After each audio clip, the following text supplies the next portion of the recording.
کہ دنیا ابتلا کی جگہ ہے۔ آگے اللہ تعالیٰ فرماتے ہیں ام حسب الذین یعملون السیئات، جو لوگ برے اعمال کرتے ہیں کبھی دنیا میں وہ بڑے خوشحال ہوتے ہیں، گاڑیوں میں گھوم رہے ہیں، پھر رہے ہیں، کوئی پوچھنے والا نہیں، ہر خواہش پوری، دنیا میں کوئی دکھ تکلیف ان کے اوپر کبھی نہیں آتا، کبھی ایسا بھی ہوتا ہے۔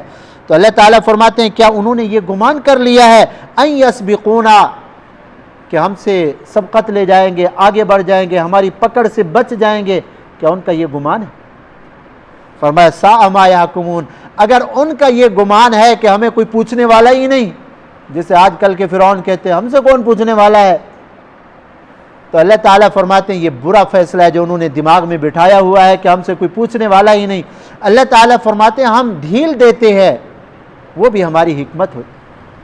فرعون کو بھی تو ڈھیل ملی تھی، 70,000 بچے قتل کیے تھے، اور اللہ تعالیٰ نے حضرت موسیٰ علیہ السلام سے فرما دیا کہ فرعون کو میں ہلاک کروں گا، تمہاری دعا قبول ہو گئی ہے، لیکن پھر بھی کتابوں میں یہ بات لکھی ہے، علماء نے لکھا ہے اس دعا کے قبول ہونے کے بعد بھی 40 سال تک فرعون زندہ رہا، 40 سال تک۔ ہم بڑے جلد باز ہیں، ہم کہتے ہیں بس ادھر سے ہاتھ اٹھائے ادھر سے ہماری دعا فوراً قبول ہو جائے، بس تہس نہس ہو جائے ساری چیز۔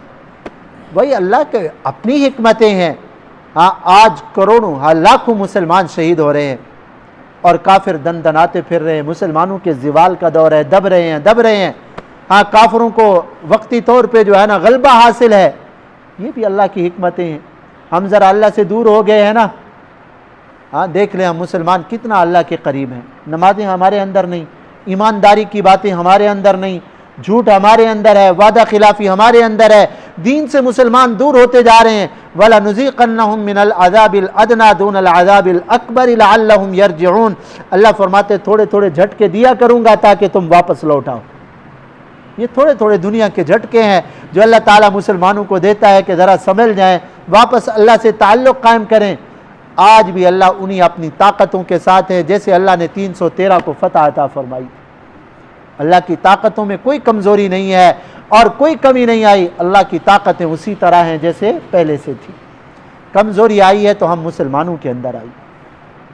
ہاں من کان یرجو لقاء اللہ، جو اللہ سے ملاقات کی امید رکھتا ہے، فإن أجل اللہ لآت، یہ ملاقات کا وقت ضرور آنے والا ہے، ملنا ہے اللہ سے۔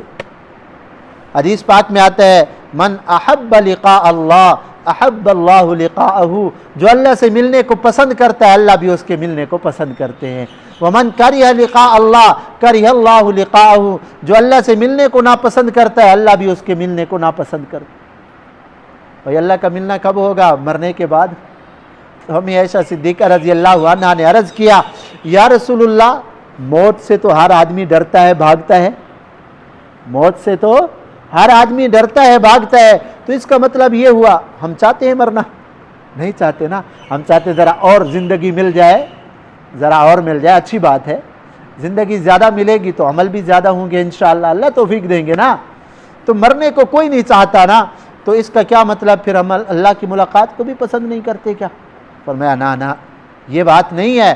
آپ صلی اللہ علیہ وسلم نے فرمایا مسلمان کو موت کے وقت جب جنت کی فرشتے بشارت دیتے ہیں، موت کا وقت آتا ہے نا تو فرشتے جنت کی بشارت دیتے ہیں اور اللہ کی رضا کی خوشخبری سناتے ہیں، تو مومن کہتا ہے جلدی کرو مجھے لے جاؤ اللہ کے پاس، تو اللہ بھی کہتے ہیں لے آؤ میرے بندے کو میرے پاس، میں نے اس کے لیے انعامات تیار کیے۔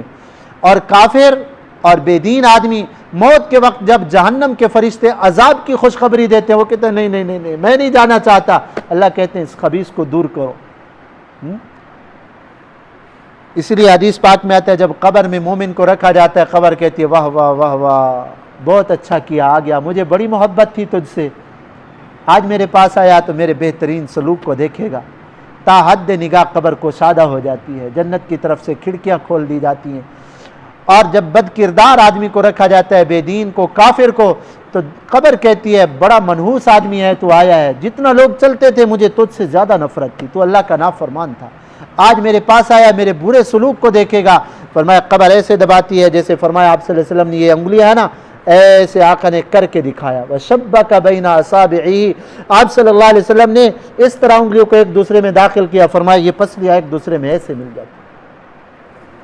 تو من کان یرجو لقاء اللہ، جو اللہ کی ملاقات کو پسند کرتا ہے تو پھر وہ عمل بھی تو کرے گا نا، نمازیں نہیں چھوڑے گا، پھر وہ برائی کی طرف نہیں جائے گا، اس کو پتہ ہے میں نے اللہ کے سامنے حاضر ہونا ہے۔